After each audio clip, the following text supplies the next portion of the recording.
This episode of Weekly Weird News is sponsored by Manscaped and by Upstart.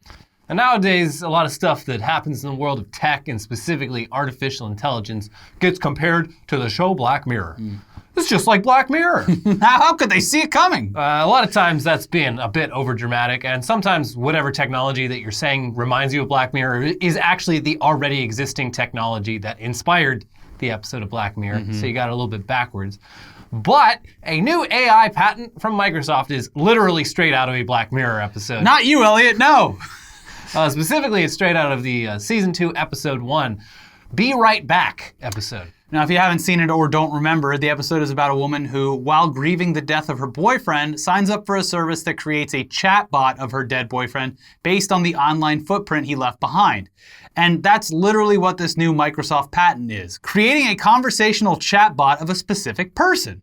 Now, this diagram from the patent document lays it out simply. Receive requests associated with specific person. Access social data for specific person. Create personality index using social data. Train chatbot using personality index. Now, literally the exact same concept in that Black Mirror episode. Yep. But we also had Microsoft's Tay. And we'll get to Tay. So who knows? Yeah. The whole Tay thing makes me question how successful they'll really be at this. But the description part of this patent gets more specific about how this would work. Quote, in examples, the specific person may correspond to a past or present entity or a version thereof, such as a friend, a relative, an acquaintance, a celebrity, a fictional character, a historical figure, a random entity, etc. The specific person may also correspond to oneself, e.g. the user creating/training the chatbot, or a version of oneself, e.g. oneself at a particular age or stage of life. Social data, as used herein, may refer to images, image data, voice data, emails, text messages, dialogue data/commands, social media posts, written letters, user profile information, behavioral data, transactional data, geolocation data, and other forms of data about a specific person. Delete everything when I die, please. Yeah, burn it down. This seems very dystopian and unsettling, and I don't like it. Yeah, I don't like it at all. It also seems like it just wouldn't work. Yeah. You run all my fucking tweets and text messages and emails through an algorithm. That's not me. Also, no one that loves me on a actual deep connected level that isn't just someone who watches the show or, replies or talks to me on Twitter or something like that. Like my wife or my parents, they're not going to want to talk to the online version of me. No. I'm an asshole. Yeah. It's like God forbid something were to happen to our friend Shibby. And his daughter Ren wants to, grow up with her father around, and they're like, we did it, Ren. We made an algorithmic AI of your late father Shibby. And he's like, hey, Ren, I like eating ass. He loved eating ass. Oh no. Yeah. What? It's insane. Like, yeah, we took all of his online presence and we made an algorithm out of it. Yeah. No. The implications here are you would not want to talk to the online persona of your loved one. Like, my dad, I love him. But like, if he died and my lasting memory of him was arguing every day about politics. Yeah, it's like 2049 and you're like, hey, Dad, how's it going? He's like, I ain't wearing no mask. Yeah, Trump 2020. This is like, what are you doing? Well, it's like a terrible purgatory to live in. Yeah. So anyways, in that past paragraph we talked about, there's a lot going on. Not only does this allow for necromancy, but also for creating a chatbot of literally anyone, real or fictional, or even yourself, which could be useful if you're feeling lazy and don't want to be bothered. Just let the chatbot handle your calls and emails. Hey, I'm on my break. Talk to my chatbot. The list of social data conspicuously includes not just writing samples, but also voice samples and images. So chatbot is kind of underselling what they're doing here. They do expand further on that later in the patent description, saying that they would use speech synthesis to create a voice font for the chatbot and either 2D or 3D models for a more realistic human-like chat experience. This is great news for Kim Kardashian. Her dad is back. Yeah. It looks like, she's going to be spending a lot more time with that hologram of the dead dad. Yeah, and her husband, Kanye doesn't need to be involved. I never liked that Kanye guy. Yeah. Despite what he programmed me to say. We took all the publicly available information about Robert Kardashian and put it into this hologram. It's like, could you maybe have him not talk about OJ so much? All he wants to talk about is how O.J. Simpson is innocent. Yeah. Also, like they did. I mean, obviously not the same thing because this was years ago, but they did something similar with Roger Ebert. He lost his voice. Oh well, and he had so much footage of him talking that they were able to like. But that was still him, just with a digitally created version of his own voice. For some reason, I felt like he was doing things after he died, but I guess I'm wrong. No, he just got the Stephen Hawking thing, but because he had so much recorded material of his voice, they were able to make his robot voice his own voice. Okay. It was pretty cool. Yeah. Completely different. But like theoretically, like his wife could go on and typey and hi, it's me, Roger Ebert. Yeah, exactly. Buy Litecoin. Hodl. Anyway, if you're just thinking, I don't know, feeding your emails and your texts and tweets into an algorithm would be pretty insufficient for recreating your entire personality, well, that's a big part of that Black Mirror episode. And Microsoft's solution to this is to basically just allow for manually inputting personality traits, interests, etc. to fill in the gaps. And also, if all else fails, just sort of guess. Yeah, the AI will do the heavy work. From the patent, conversing in the personality of a specific person may additionally include determining and or using behavioral attributes, e.g. user interests, opinions, etc., and demographic information, e.g. age, gender, education, profession, income level, relation status, etc., of the specific person and or persons determined to be similar to the specific person. In some aspects, during conversations with the chatbot or LU model, one or more conversational data stores and or APIs may be used to reply to user dialogue and or questions for which the social data does not provide data. The conversational data stores may comprise, for example, crowdsourced conversational data from dialogues, interactions, and or transactions collected from various data sources. So Microsoft's gonna be like, well, I don't know what this guy, did he like, mayonnaise? Well, let's compare his demographic data to people. Well, it's 49% chance he likes mayonnaise. Oh, I mean, I think it might go a little bit deeper than that. It might go to the fact where it's like, oh, this guy ordered from DoorDash, but he made sure to write no mayo in the special instructions. Well, but no, this is saying it's like for stuff they don't know, they would just be like... they just guess? Yeah, they'd just be like, all right, well, people that are like you based on our attributes here would say this. Can't wait to see what Hitler thinks about video games. But the good thing is, like, if you're one of those dudes that, like Ben Shapiro, for example, who hates Alexandria Ocasio-Cortez, is not in love with her, absolutely doesn't want to lick her feet. You could conceivably make an conservative AOC. AI. You just be like, you input all this stuff, and then you flip a switch to be like, make her a Republican. And it's just and there you go. Ted Cruz in a wig. Yeah. Don't you think I'm sexy? Come on, Ben, lick my boot. Anyways, as with a lot of tech patents, this is probably just Microsoft planting their flag on an idea that's still a long ways off and may never fully be realized. Hopefully. I hope I'm gone before this takes foot. And there's going to be so much stuff we got to start putting in our wills. It's just like, don't do this. Yeah, I really think that we are going to be the last generation. We might not be the greatest generation. The last. Microsoft does manage to actually execute on it, but immediately attracts so much criticism and controversy that they have to pump the brakes a bit. I mean, that is what happened with Tay, after all, which is, if you'll remember, the Twitter chatbot that Microsoft unleashed upon the world 5 years ago. It was presented as the AI with zero chill. Tay, DGAF. Tay was designed to learn from its interactions, and in less than 24 hours on Twitter, Tay had done exactly that and turned into a full-on Holocaust-denying Nazi, which Microsoft, they should have seen coming 100 miles away, but they didn't.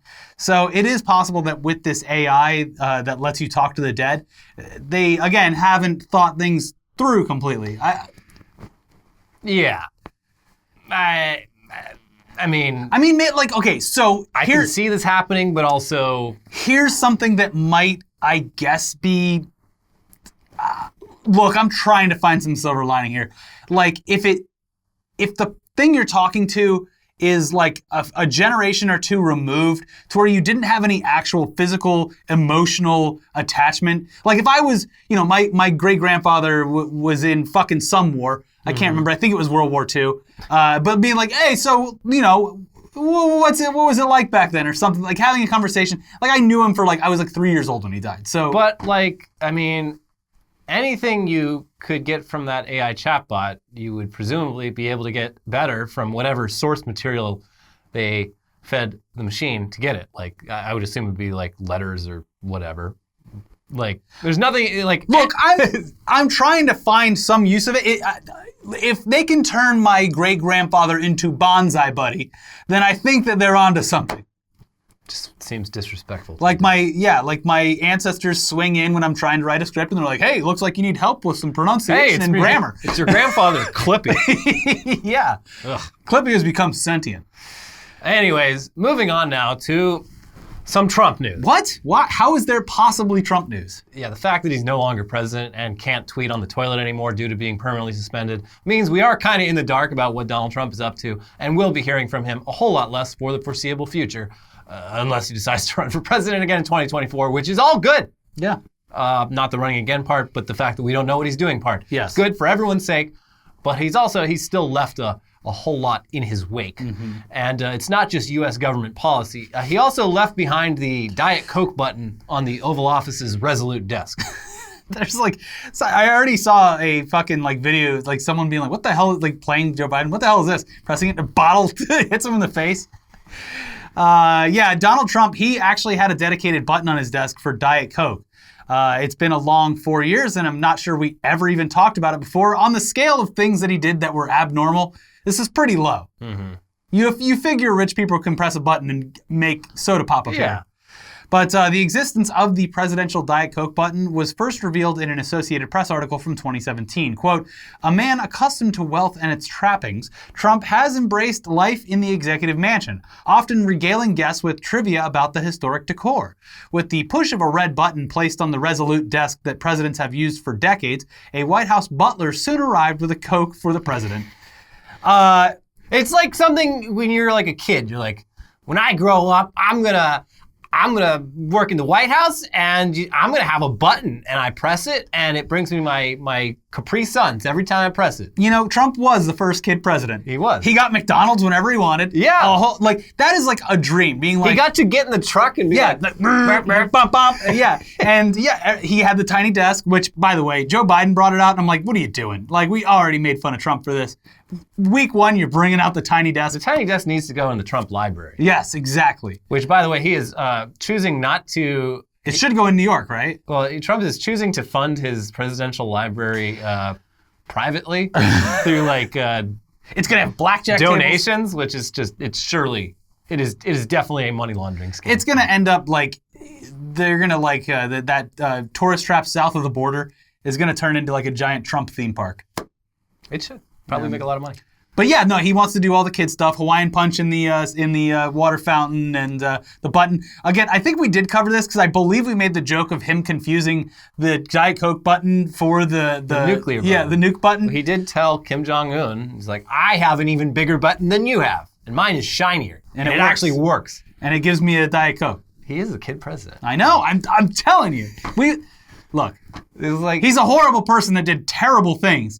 But this would be Macaulay Culkin, in 1993. He's like, our kid president? He's like, all right, everyone, welcome to my presidential birthday. McDonald's for everyone. Now, here's the problem that I'm realizing, is that history will focus on the buffoonery and not the terrible shit. What a silly man. Yeah, because 30 years from now, it's my kids or whatever, it's he had a fucking big button that would give him Diet Cokes. Oh, sounds hilarious. Wow.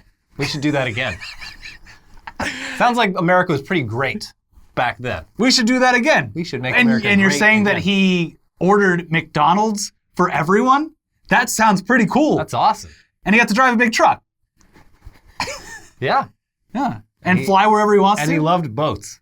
And he could stay at his own hotels when he traveled around. Yeah. Anyways, the Diet Coke button, unfortunately, is now gone. Journalist Tom Newton Dunn of the London Times tweeted last week, President Biden has removed the Diet Coke button.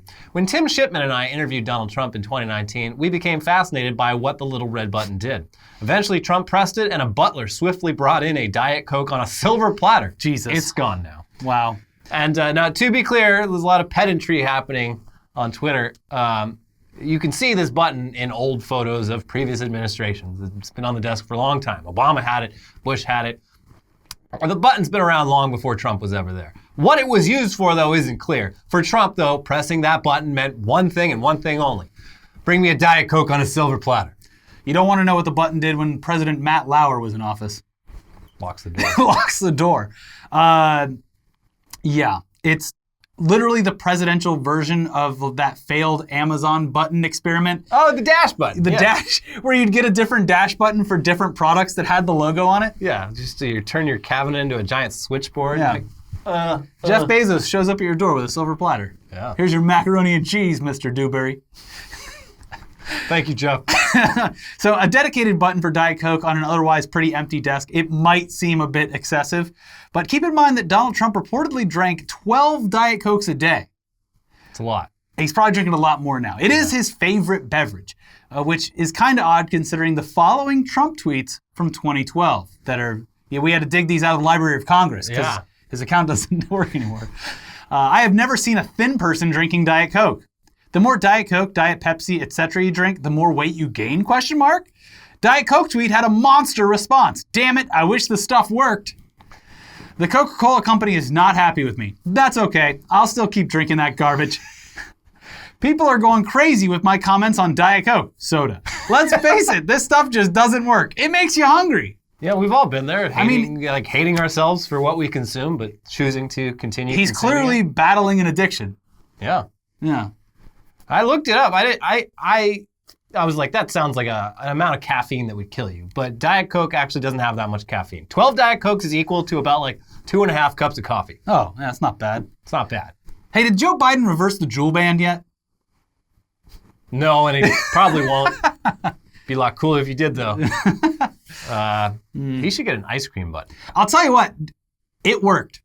President Trump, it worked. I stopped smoking Juul when they banned that shit because they didn't have the mint and all the other flavors anymore, and I stopped. And it's been 10 months, 9 or 10 months. Wish I could say the same. Anyway, hopefully down at Mar-A-Lago, Mr. Trump has another button to ensure that he continues to be served a dozen Diet Cokes a day on a silver platter. And based on what little we've seen, it looks like he's having a nice time down there. He's golfing, he's waving at fans who continue to camp out nearby, hoping to catch a glimpse of their favorite president. Things are not all great, though. This weekend, 2 airplanes flew near Mar-a-Lago, one that had a banner reading, "Trump, worst president ever," and another with, "Trump, you pathetic loser, go back to Moscow." Meanwhile, over at Mar-a-Lago, the place, it ain't doing so hot. Author Lawrence Lemur, who wrote a book about Mar-a-Lago a few years ago, claims a bunch of the club's $200,000 a year members have canceled their memberships because the good vibes are all over, and it's just not the same staying over at the home of a one-term president. This may or may not be true, but Mar-a-Lago's members aren't the only ones who don't want to be associated with Donald Trump. The Insane Clown Posse this past week was quite upset to read the following paragraph from an article in The Atlantic. At noon tomorrow, our 4-year experiment in being governed by the political equivalent of the Insane Clown Posse will finally end. It is ending in Juggalo style. Some have called it Trumpalo, violently and pointlessly, with a handful of deaths, the smearing of various bodily fluids, and a riot on the way out. After any bacchanal of this magnitude, the sober dawn is almost as disorienting as the hysteria itself, and the most urgent task, after wiping the shit from the Capitol hallways, is to prevent a repeat performance. No one's calling it Trumpalo. That's not a word anyone's using. This person is clearly disconnected with reality. It's been a long time that even the most random sides of the internet love the Insane Clown Posse now. Yeah. They're real as shit. This person is like, remember in the 90s when people hated ICP? Yeah. I'm going to use that to write my article with. Loser. Anyways, that was the opening paragraph of an article called What to Do with Trumpists by Atlantic staff writer Graham Wood, who I assume is 85 years old. He's not. Damn it, Graham. And if you know anything about ICP and their fans, the Juggalos, you would know that what Graham Wood wrote is basically libel. They should sue. As New York Times Taylor Lorenz, friend of the show, said in a quote retweet, "I don't know how anyone could write something so wrong about juggalos. Juggalos are notably a very kind, inclusive community. So many of their members have been outspoken against Trump. This is the exact opposite of what the broader juggalo community stands for." And she's right. Thank you, Taylor. Yes. Very cool. Comparing the Capitol rioters to juggalos is especially idiotic, though, given that ICP held a huge rally near the Capitol just a few years ago that was covered extensively and was an entirely peaceful and positive affair. CNN's Daniel Dale said in response to this New Atlantic article that, quote, "Covering a juggalo protest was the most pleasant reporting experience I've had in Washington. The juggalos were unfailingly, sometimes comically friendly." When I took Elliot to his first ICP show, that was great. Elliot was blown away by how nice these people were. I've been to 2 now. Yes, they're both exactly. Fantastic. I was like making friends with people. It never fucking happens. They're lovely people. And also, I cannot wait for the first ICP show back after. It's going to be insane. So much Faygo stirred up. I am going to get diabetes from all the Faygo that I'm going to drink there. They use diet Faygo. Good. Because it's less sticky. Yeah, it's less sticky. Anyway, in response to the article, ICP's Violent J told HuffPost, "I can't believe TheAtlantic.com would hire a writer, presumably for his expertise in journalism, who's that off the mark, as well as an editor for his or her fact-checking abilities, who obviously lives within a reality separate from our own when it comes to defining who juggalos truly are and what they're about. The truth is that it fucking hurts, and it's scary seeing professional adults acting like savage bullies." Violent J, by all accounts, a wonderful father. Yeah. It's especially egregious given that The Atlantic literally published this article less than a year ago. Insane Clown Posse is modeling ideal pandemic leadership, which covers how they canceled the 2020 gathering of the Juggalos out of concern for their fans' health and safety, then donated a bunch of masks made from unused ICP merch, and stayed close to their fans via YouTube videos. It ends with this paragraph. "Leaders elsewhere in both culture and politics have tried to maintain their prominence while telegraphing more ambivalence towards the general welfare by, say, touting dangerous and/or unproven treatments to the coronavirus. Many celebs have turned out to only annoy and inflame during this crisis by flaunting wealth while asking for donations, preaching what they don't practice, or just openly lusting for attention. All that most people need from their figureheads, clownish and otherwise, is the level of concern that ICP imparts on the first song of its quarantine playlist. Watch your step, take it easy, you can't replace what you mean to me. Goes the chorus of the song, be safe. Without you, tell me where the fuck I'd be." It's all about love, dude. Yeah.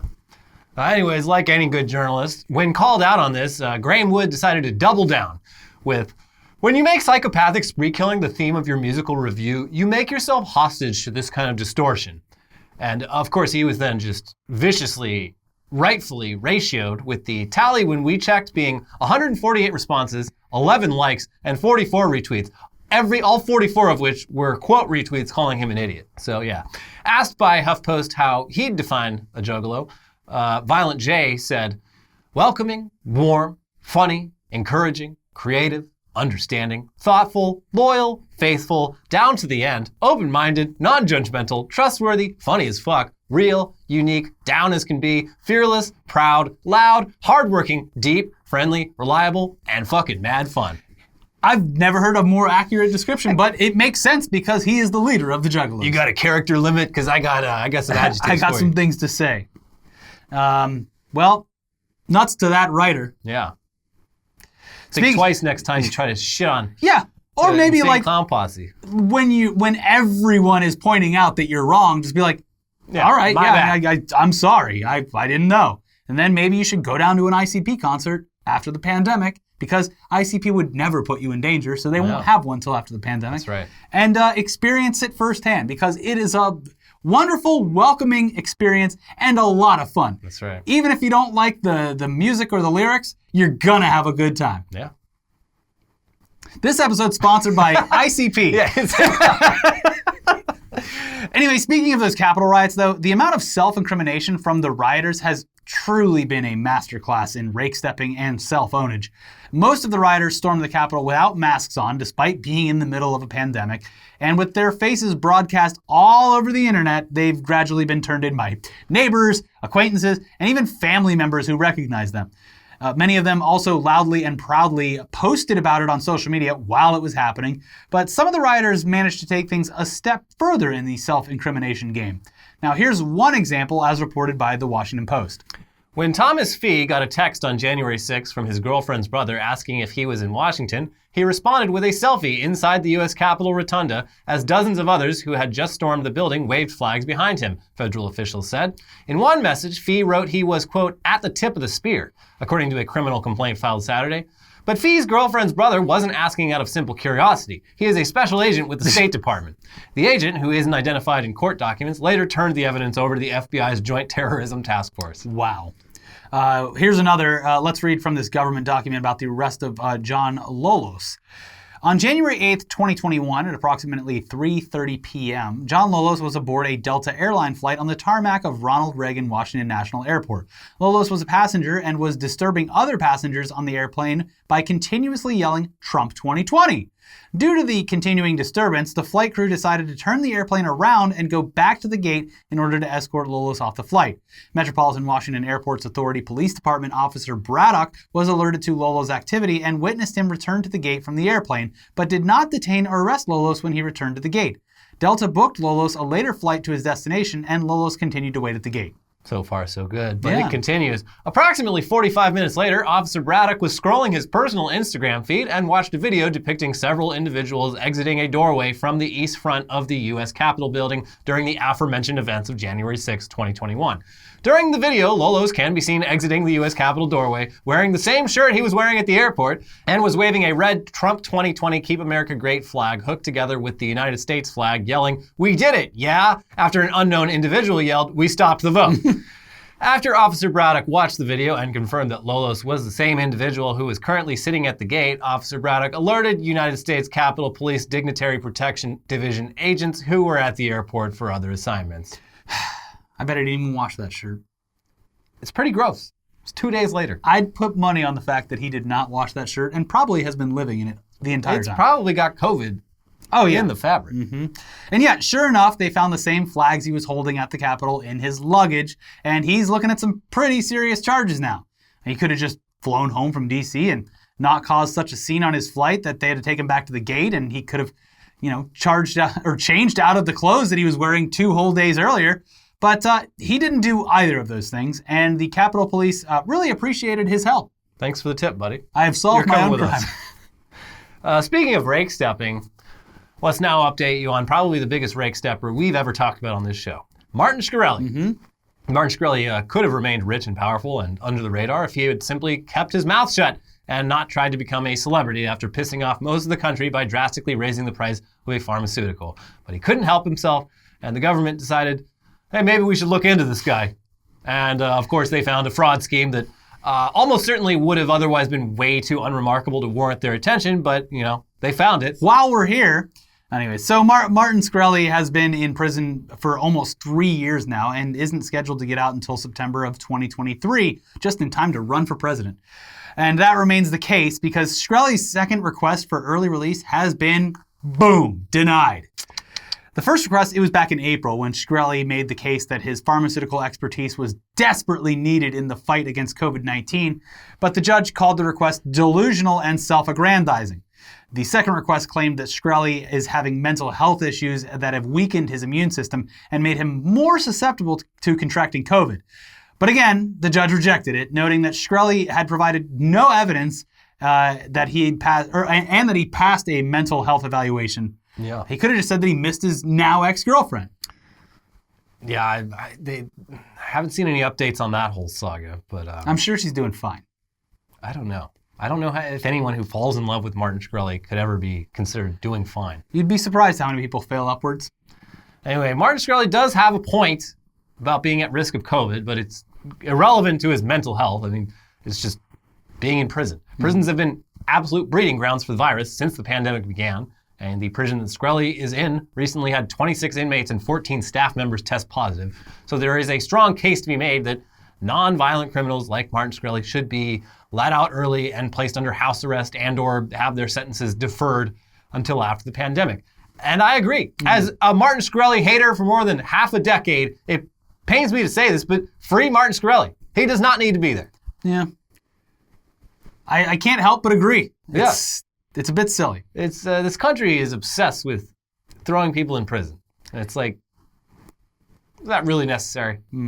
Now, before we get into the headlines half of this show, this episode is sponsored by Manscaped. The Manscaped holiday is fast approaching. That's right. Valentine's Day is upon us, fellas, so make sure you're ready for wherever that night may take you. The fine folks at Manscaped, the global leaders in men's below-the-waist grooming, are here to tell you that you need to use the best tools for the job so you can be ready for anything on that special day. 2 million men are already trusting Manscaped products to groom, and you need to make sure that you're one of them. Your girl can't think of what to get you this year? Well, tell her to get the gift that's for you and for her. I am unkempt. Take care of me. The best way to get started is with the Manscaped Perfect Package 3.0. It's full of the best products to keep you looking, smelling, and feeling nice.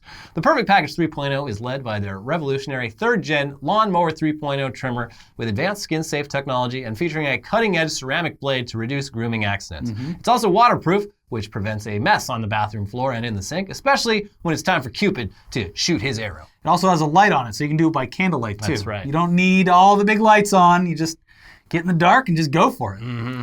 Now, obviously, things can get a little stinky down there, so thankfully, they've also got the Crop Preserver and Crop Reviver. These products keep your boys from sweating, smelling, and sticking. And guess what? They smell great. Their manly scent will definitely help set the mood, if you know what we mean.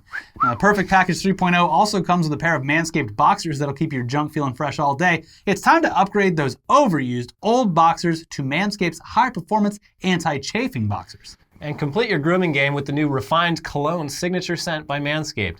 With the same signature scent that's in all Manscaped formulas, this cologne is a perfect complement to the collection. I like this scent a lot. I really do. It smells like I don't want to sound creepy. It smells like dad cologne from the 80s. Yeah. Like, I put it on and my wife was like, how about that? Yeah.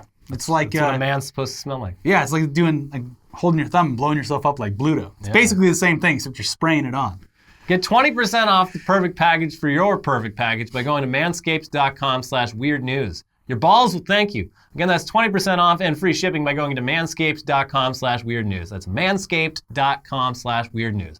Happy Valentine's Day from Manscaped. This episode is also sponsored by Upstart. Now, if you have multiple credit cards, you know that tracking multiple balances, due dates, and website logins, it can be stressful. Upstart makes things simple with one monthly payment in one place.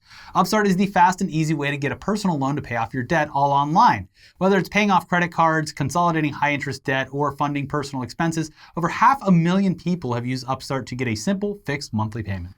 Upstart finds smarter rates with trusted partners because they access more than just your credit score. With a 5-minute online rate check, you can see your rate upfront for loans from $1,000 to $50,000. You can get approved the same day and can receive funds as fast as one business day. If debt is taking over your life, it's time to get a fresh start with Upstart. Find out how Upstart can lower your monthly payments today if you go to upstart.com/weird.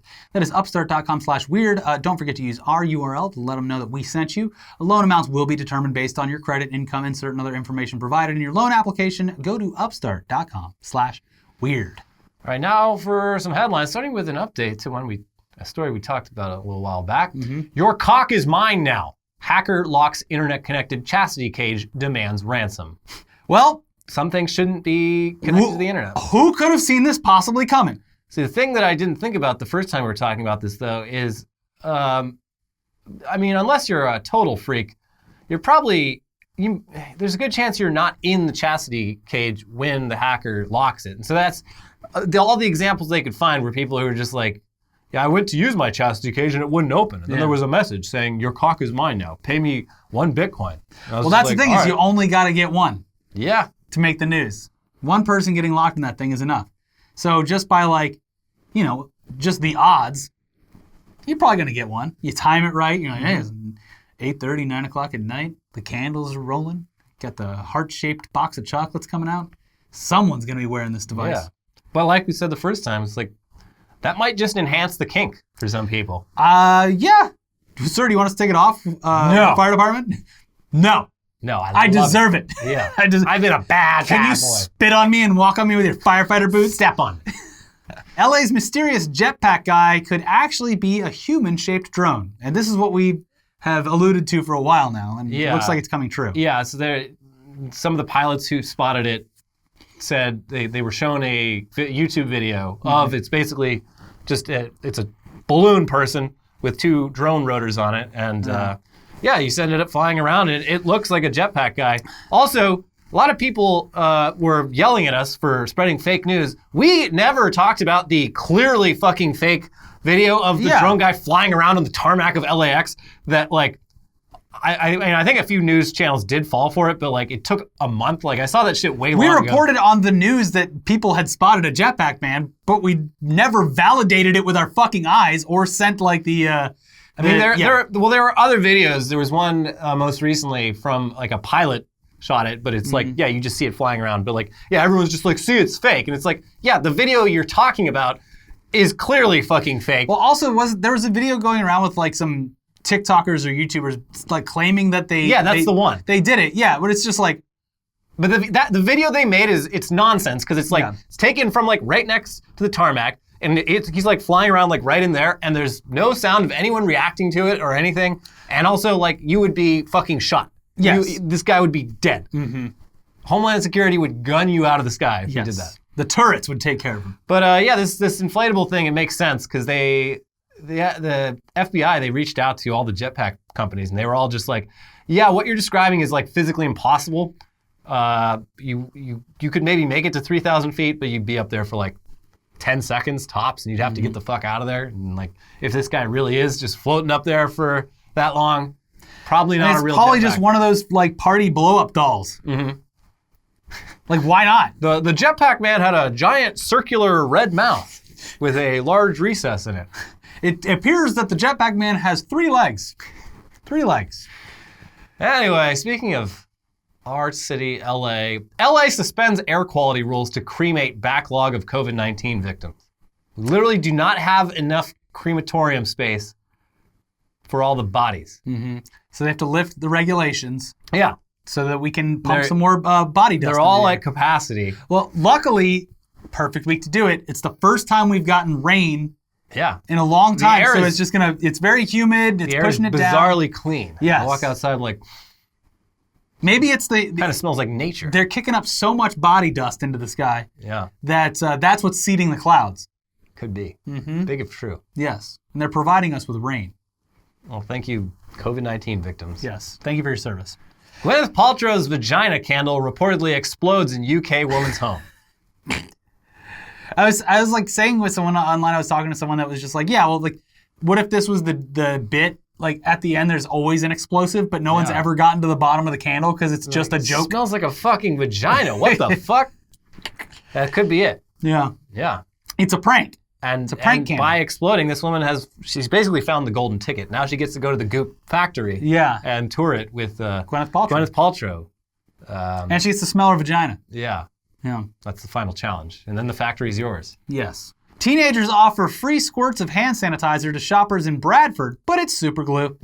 And these UK teens, very mischievous. This sucks. Obviously, this sucks. If you've ever accidentally like gotten crazy glue or really good super glue in your hands, it sucks. You need like very specific industrial solvents to get it off. Like, but it sucks. I was actually relieved that was the answer because, or that was the thing, because I was listening to Wait, Don't Tell Me, and this was like a prompt of like, all right, now you guess what they had, and I was like, they're using semen.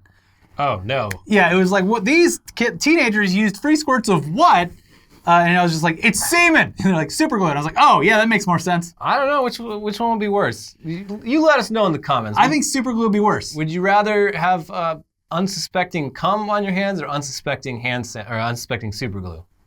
I think super glue because you can wash your hands off really easily with the semen, with the cum. Yeah. But the super glue, you're rubbing it together. You're fucked. Yeah, you're fucked. Glue would be pretty bad. Yeah, and then you can't even punch him in the face. You're just chasing him around like this. Yeah. I hope they go to jail forever. I don't know if they managed to get anyone with it, but they tried. Because this is all based on like what one woman at this shopping center in the UK, she's like, I was about to say yes, and then they started giggling, and I was like, what? It's semen, isn't it? That's just, they're teenagers, that's what I figured they would do. Yeah. Confused, jealous wife stabs husband after seeing her younger self in old photos. Who is this skinny bitch? Who is this attractive woman? Oh, I'm too old for you. You had to find a new model, huh? Mm-hmm. Well, stab, stab, stab. Well, I bet she feels like a real dummy now. Oh my God, you were looking at old photos of me? Yeah. Oh, that's so... It's very sweet. Oh gosh. What a mix-up. Mm-hmm. Oh, well, Love you, honey. I'm sorry I stabbed you 3 times, but, well. Don't do it again. It's now legal to compost humans in Washington State. Another sign of the times. This is actually, it's weird, but it's nice because you can, the package deal means like after like 6 months or whatever, they give the compost to the family for your garden. So you can garden in your loved one's compost. Yeah, that's great. I love it. Yeah, you can plant a tree in their compost, and it's like they're still there, just like the George Harrison tree on Paul McCartney's property. Hey, George. Hey, George. You still Remember that time we jerked off? You still a tree? Remember that time we jerked off and then took the semen down to the local grocery store to put it in people's hands, Just a couple George? of British youths. Just coming in people's hands, right, George? Lawmaker files bill that would establish Bigfoot hunting season in Oklahoma. I don't understand this. Because Bigfoot's the Pacific Northwest. Clearly. That's, I mean, and like then the Sasquatch, the Sasquatch is definitely like Pacific Northwest. Skunk ape is Florida and Georgia. Yeah. Oklahoma? I'm not sure. I don't know. Yeah, this is strange. And it's not, in case you're asking, it's not Denver Riggleman, because he was a congressman from Virginia. He also got primaried because he was too nice to the gays. Sucks. He seemed like a mostly decent person. We can expect a lot more Bigfoot erotica. Yeah, but I don't know what they're going for with this. I could not find a lot of information about this. It's tourism shit. It's the same thing as like in Georgia on the way to like where my wife's parents lived on the way to the wedding. They have like a Bigfoot expedition. They do tours of the Appalachian Trail where like Bigfoot's been spotted, and like it's a whole industry. But this is like a hunting permit, so like people are gonna get killed. I mean, I don't know. There he is, the Bigfoot. I can see it being funny if like the Bigfoot hunting permit costs a lot less than like the deer hunting permit. It's like, so are you going hunting for Bigfoot or are you going hunting for deer? Bigfoot, huh? Well, don't accidentally shoot any deer. Yeah. All right, one Bigfoot permit. Yeah. That's the only way I can see this making any sense. It's just a way to like skirt permit prices. But I don't know. If you live in Oklahoma, fill me in. Yeah. An Ontario barbershop turned itself into a film studio to keep giving haircuts. Literally from the Nathan For You episode about smoking in bars. They're like, he's like, wait, you can if you're as long as it's a film set, you can smoke in anywhere. So he just turned a bar into a live theater performance. So that's Canadian ingenuity. Yeah. So this barbershop in Canada. I mean, if I had any of these fucking businesses, I would be pissed seeing, like, especially here in LA, there's not as much the past month. Yeah. Because they did shut a lot of it down.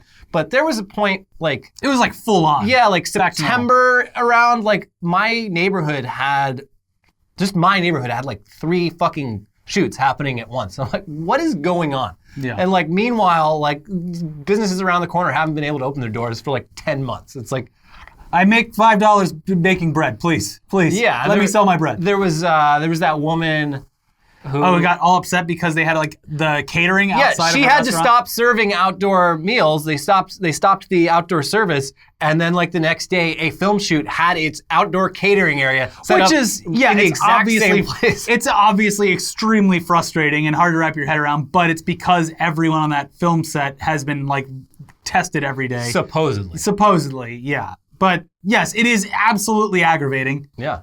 This barbershop, you go in and it's like they interview you while you're getting a haircut. So it's totally fine. Look, Netflix might buy the rights and we might get to see all the interviews. Normal people in barbershops getting haircuts. Mm-hmm.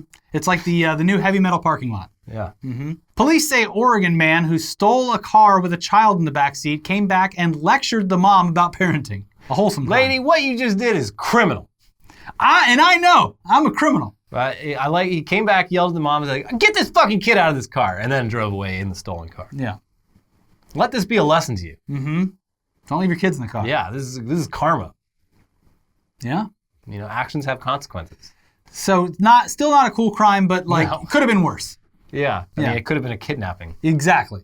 So it's good that Let's not turn this carjacking into a kidnapping. Yeah. Mm-hmm. Let this be a lesson. Mm-hmm. Cocaine-stuffed shipments of bananas ended up at Canadian grocery stores due to a drug trafficking mix-up. Oh, whoops.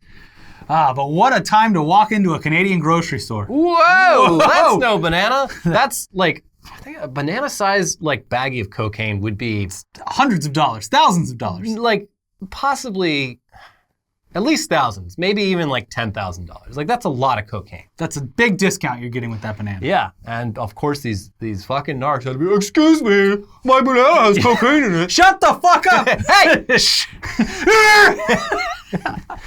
But yeah, the drug cartel did a little mix-up. Oh, geez. Oh, the cocaine made it to Canada? Presumably, there's still some very happy people out there in Canada. Yeah, and some local level drug dealers getting just a shipment of normal ass bananas. The fuck am I supposed to do with this? I'm high on potassium and I hate it. Speaking of cocaine, Colombia's cocaine hippos must be culled, scientists say, but not everyone agrees. This is because Pablo Escobar brought it. Yeah. It's a population of like something like 200 or more. It all started with 5 hippos, so they're all inbred as fuck. And, just sideways eyes, but buck teeth. There's controversy because they're a non-native species. They pollute the water because they take giant shits. You've seen the GIF of the It's so funny. I love the way they shit. So there's a lot of reasons to want to get them out of there. But then at the same time, the Colombia hippos are in a lot of ways doing better than the hippos back in Africa where they come from. So they're like, they're endangered in real life. Mm-hmm. It's kind of fucked up if we kill them. Yeah. No one knows what to do. They're like, we should sterilize them, but it's like, you got to capture a hippo and they're giant. It's not very easy. They'll fucking kill you. They can run like 30 miles an hour and their mouth is the size of like your entire body. They'll split in your mouth. And they swim fast as a boat could go. Yeah. Mm-hmm. Terrifying animal. Just horrific. But they shit really funny. Yeah. You'll find the GIF. It's very funny. And final headline, 3 megabits per second upload, still fast enough for U.S. homes, Ajit Pai says in final report. Well, my job here is done. You didn't do anything. Yes, and for my final report, everything about telecom in the USA is totally fine. I guess I did it. Bye. I'm off to work at fucking Verizon or some shit. Oh, for sure. Yeah. Wherever he ends up needs to be boycotted. Yeah. And I don't know if the post-government lobbying laws even apply to like FCC, but Trump did pass that law at the end of his term being significantly lowering the amount of time that has to pass before you can go straight from the government into a lobbyist job. So I'm sure we'll be seeing Ajit Pai around. Oh, yeah. Yeah. Luckily, he really made a name for himself, so people won't forget. No. And I think people, as opposite of like people remembering Trump for his buffoonery in the future, I think people are going to remember Ajit Pai very poorly and not just the giant Reese's mug that he kept trying to push. Ajit Pai, I haven't heard that name in 30 years. Fuck that guy. That guy sucks. Is he Stupid dead? Mug? Anyways, that's it for this week's episode of Weekly Weird News. Please check out our most recent episodes over here. We got a news dump. We got a tech news day. Check those out. Subscribe to the channel, and we will see you very soon for some more. Look, we're not stopping. We got a whole lot. We're never ending. Never ends. Shave your balls for Valentine's Day.